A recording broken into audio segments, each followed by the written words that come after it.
Liverpool, I gotta give it to them, man. That performance was probably the best Liverpool performance that I have seen in quite a while. Especially given the fact that that front three today was not necessarily all that ideal or very appealing to the eye.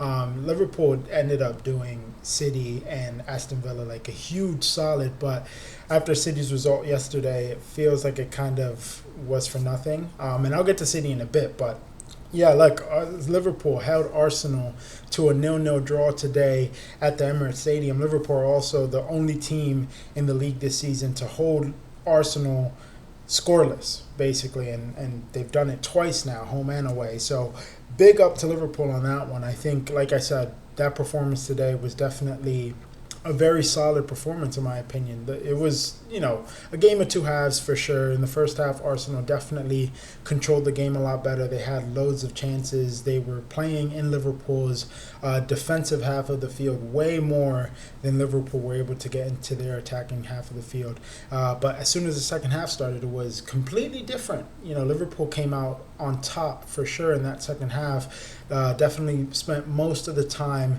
attacking and having Arsenal on the back foot throughout that second half. Arsenal didn't even register their first shot of the half until I want to say maybe the last 10 or 15 minutes of the game and everything. So very kind of shocking in a sense. It didn't really seem like there was much urgency from Arsenal, and I'll kind of get into the Arsenal's aspect in a little bit, but yeah, Liverpool today looked pretty solid. No Ekitike, no Isak because they're both out through injury and everything. No Mohamed Salah, obviously, since he's away at AFCON and stuff.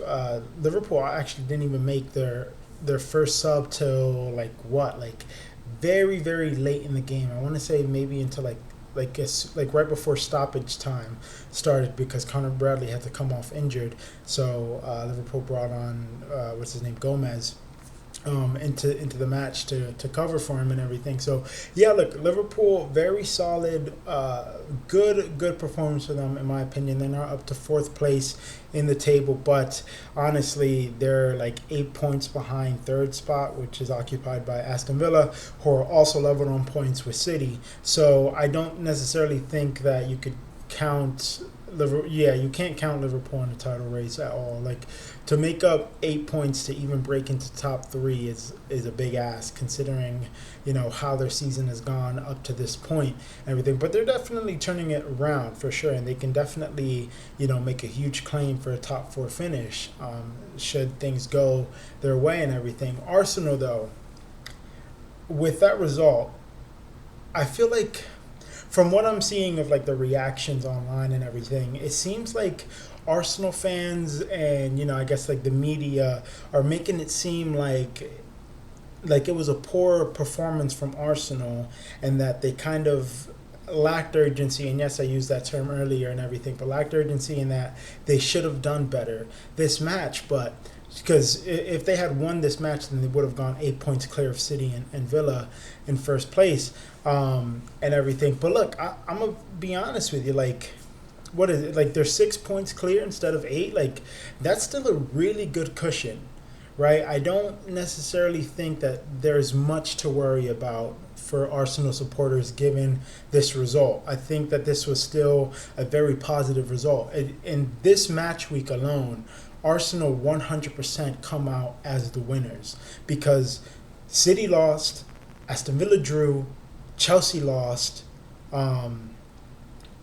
City didn't lose. City drew, Aston Villa drew or lost. I can't really remember. Chelsea lost, United drew, Tottenham lost. They maintain a huge gap at the top. It could have been 8, and then it would really feel impossible for City to kind of bounce back from that and everything. But City missed their opportunity. City weren't able to get a winner against Brighton. They weren't able to take the 3 points. They were held to a 1-1 draw.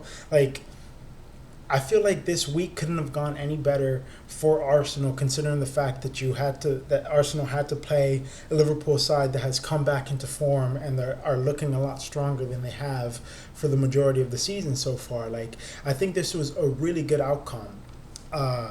Despite the fact that they weren't able to go 8 points clear. Everything 6 points again is a pretty good cushion to have at the top. Especially with how well Arsenal have been playing this season. Chelsea falling off the marks loads.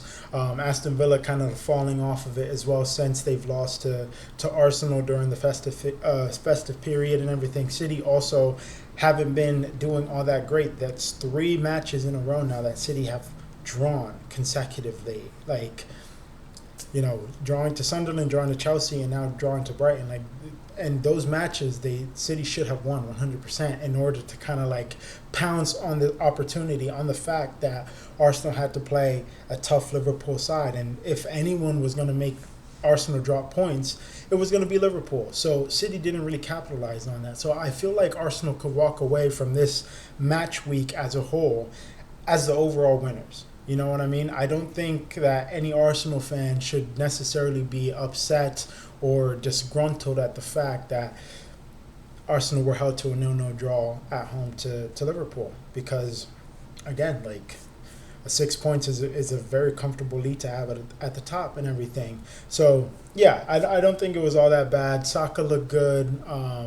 What's his name? Gabriel Jesus looked pretty good. Jokers, I'm not really sure. The only, issue that I have, or the only, cause for concern that I would have is Lewis Skelly, who came on and he looked very, very poor. He looked very off the mark in that second half, especially if a goal was going to come from anywhere for Liverpool, it was definitely going to be through Martin Lewis Skelly getting kind of exposed by Frimpong on the right-hand side for Liverpool. So, yeah, that's the only, thing that I would be worried about if I was an Arsenal fan, at how poor Lewis Skelly looked on the field today. And, yeah, I guess you could say he hasn't really been playing all that much, so the confidence isn't really there. But, yeah, you're coming onto a big match like this, you kind of need to be, on your top game and everything, because you don't want to let anything up at all. You don't want to let slip anything, especially with, historically speaking, how City can get once the second half of the season starts.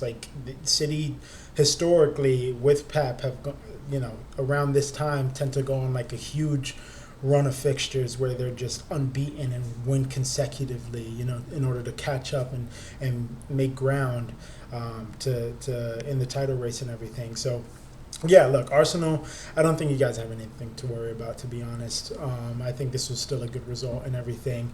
And now, I guess the team gets a pretty decent rest. I know there's going to be FA Cup fixtures this weekend, but it's a break from the league and everything. You could definitely rotate and everything. So you go again in 9 days, at least 9 days' time. I don't know. I don't remember if Arsenal are going to play on a Saturday or a Sunday once the Premier League resumes, but you got about a nine-day period to kind of recuperate and come back hard.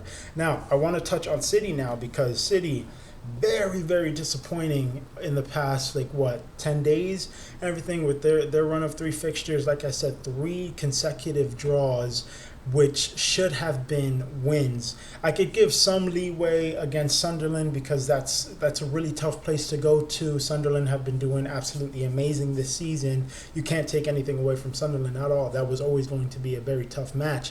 But I feel like out of those 3 matches, Sunderland was going to be the toughest opponent there was. Chelsea, I guess before the Sunderland match was going to be a worrisome match, but coming into the Chelsea game, where Chelsea fired Enzo Maresca, or not fired, they left on mutual consent and everything, but no manager, no Cucurella, no Fofana, they were missing a decent amount, no Caicedo as well. They were missing some really important players for them, and we have a caretaker who was their under 21 coach or something like that, taking charge of the match. Everything was there for City to take 3 points, and we almost had it, and we let it slip right at the end by letting Fernandez score the equalizer on us. Sorry. So yeah, and then yesterday, against Brighton, absolutely poor. And I want to highlight on why this is happening right now with City. And I think it's pretty clear and obvious, and it's gonna sound like an excuse in terms of, because I am gonna make the argument that Arsenal have gotten very good at the right time, in the period where City are kind of like transitioning with squads and kind of like rebuilding their squad right now, and the squad depth necessarily isn't there, so to say, and we're being hit with a lot of injuries right now and a lot of key players being absent from the team and everything. So Arsenal, this was like, if there was going to be any season for Arsenal to really like kick on, and it was going to be their season, this is the season, because City have fallen off, Liverpool have fallen off, Chelsea have been fell off, but like, with the summer that Chelsea had, you can kind of go into the season thinking or expecting a lot more from what we have seen in recent years from Chelsea and everything, and they have fallen off the mark completely. Manchester United, we thought United were gonna have somewhat of a pretty good bounce, and have a way better season than they did last season, with this being Ruben Amorim's first full season in charge of the club, and obviously that didn't happen considering the fact that he was sacked at the beginning of this week and everything. So yeah, like if there's any time for Arsenal to really put their stamp and take the league and put it, have it in their own hands, it's going to be this season and everything. But anyway, like back to City and everything. Yeah, it's very unfortunate because we have missed so many players throughout this entire season so far. And I think the issue that City are having right now is just complete fatigue in their players. You could see it. You saw it on the field yesterday. Like, everyone just looks completely battered. Like, they don't have the legs anymore because of how much they're being asked to play and everything. And we don't have the squad depth right now. There's so many players out through injury. Against Chelsea, we had to take Ruben Diaz and Josko Gvardiol off because they picked up injuries during the match. Rodri has been out for a good chunk of the season, most of the season, because of an injury. So Nico Gonzalez has had to cover for him, and he hasn't had any cover himself at all. He's had to play so much football. Our back line, the back four of Mateus Nunes, Diaz, Gvardiol, and Nico O'Reilly, that back line has been used heavily this season. That has been our best back line this season, and they have been used so much, and there's no cover. There's no secondary right back. Maybe you can make the argument for Rico Lewis, but Pep Guardiola hasn't really been trusting him all that much, so Rico Lewis hasn't been getting a lot of playing time. So Mateus Nunes hasn't had any cover.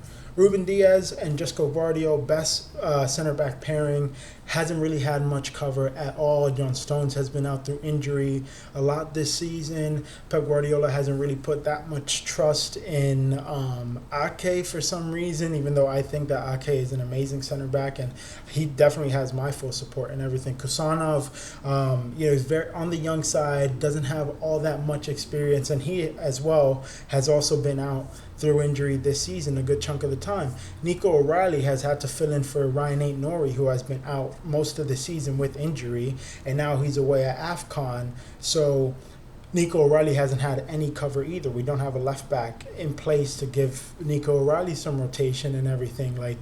And then when it comes to the front line, Erling Haaland for most of the season has been our main goal scorer. Phil Foden has kind of like come into form and has started picking up a lot of goals for City and everything.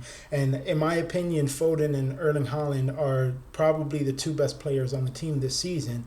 And then you could throw in Ryan Cherki in there as well, and everything. But yeah, like, they have been played heavily as well. Like, they haven't really had much rest either. Bernardo Silva is another one who gets rest here and there, but for the big matches and the matches that are going to be tough, like, Bernardo Silva is always going to be the first name on the team sheet. He hasn't really been rotated all that much. The only one who has gotten a decent amount of rotation is probably Jeremy Doku, right? So, yeah, this team is completely fatigued. And if you look at the bench for the past 3 matches, like, there's no options. There's no options for players to come on and make an impact because we don't have anybody. We've had to pull a lot of academy players into the bench for these matches and stuff. So, yeah, I think the issue with City right now is that they just don't have any squad depth, and there's no player rotation because of the fact that there's players injured, and Marmoush has been out, and Ryan Aït-Nouri is out through AFCON right now. Marmoush has also been out through injury for most of the season as well, and he's away at AFCON right now with Egypt and everything. So, yeah, it sucks. It's very unfortunate, but this normally hasn't really been an issue for Pep Guardiola because he normally does have a very big squad so that the player rotation and squad depth is always going to be there. But that just isn't really the case this season, and everything. It's so much so that we had to recall Max Alliane. I feel like that's how you pronounce his last name, but we had to recall Max Alliane from his loan at Watford, and he had to make his Premier League debut yesterday in the back line. On the team sheet it said he was a left back, but he ultimately ended up playing as a center back, and Ake switched over to the left back position and everything. And he had a remarkable debut. Like, he had the most passes completed out of anyone on the field. He had a 92% pass accuracy. He played 7 out of 8 long balls accurately, 6 passes into the final third, and he won most of his ground duels. I think it was like 6 out of 7, and he had an 100% success rate on his aerial duels as well. So he had a magnificent debut for City in the Premier League and everything, but that's how bad the squad depth is right now, that we had to recall an academy player on loan from Watford to kind of come and fill in and make his Premier League debut. So luckily for us, it ended up working out really well because he looked very solid, and he looked like he's been he's been a senior on the first team for a while now. You know what I mean? So he looked very comfortable. So that's the only bright side that I could take from the match yesterday. But City yesterday had more than enough chances to take 3 points. Erling Haaland missed very clear-cut chances, and I think especially against Chelsea as well, we had more than enough chances to seal the game off, and we didn't. And the only thing that I could chalk it up to is player fatigue and not having the squad depth to kind of like keep up with the demand of football during, given the schedule and everything. So that's all I'm going to say about that. Arsenal 6 points clear, closing out this match week and everything. There's still a lot of football to be played.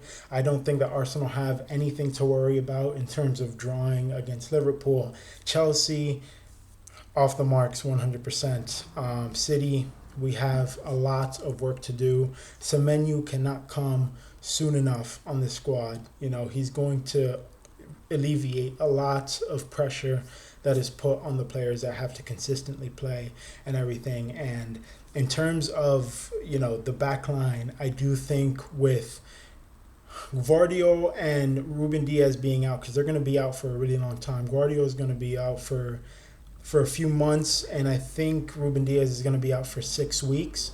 That's a really long time to have both of our 2 best center backs and our best center back pairing out of the team, so I think that City definitely need to capitalize and go in for Marguehi this January. I know he's only got like 6 months left on his contract and everything, so he could go on a free this summer, but I think Crystal Palace, based off of the comments that Oliver Glasner made, I think a few days ago, in terms of like realizing the reality of the situation with Marguehi, like, you either lose him for a player of that quality, you either lose him for free, or you sell him in this January window where you can actually make a profit off of him, if the right offer comes in and everything. And luckily for them, the opportunity opened up with City losing 2 of their best center backs through injury. So I think City definitely need to cash in and seize that opportunity, because if we don't, another big club is going to snatch him from us. And right now we definitely need him. I think that he would be a good investment long term as well, in terms of as well as alleviating the short term problems that we have currently. So yeah, we'll see how everything goes, man. No Premier League weekend, no Premier League fixtures this weekend. Like I said, there's going to be FA Cup matches, so I am going to cover the Serie A as best as I can, because that is my second favorite league in football. So I'll see what I could do this weekend in terms of like league coverage and stuff like that. So yeah, I'll speak to you guys on the next one. Let me know what you guys think. Like, comment, subscribe. Peace out.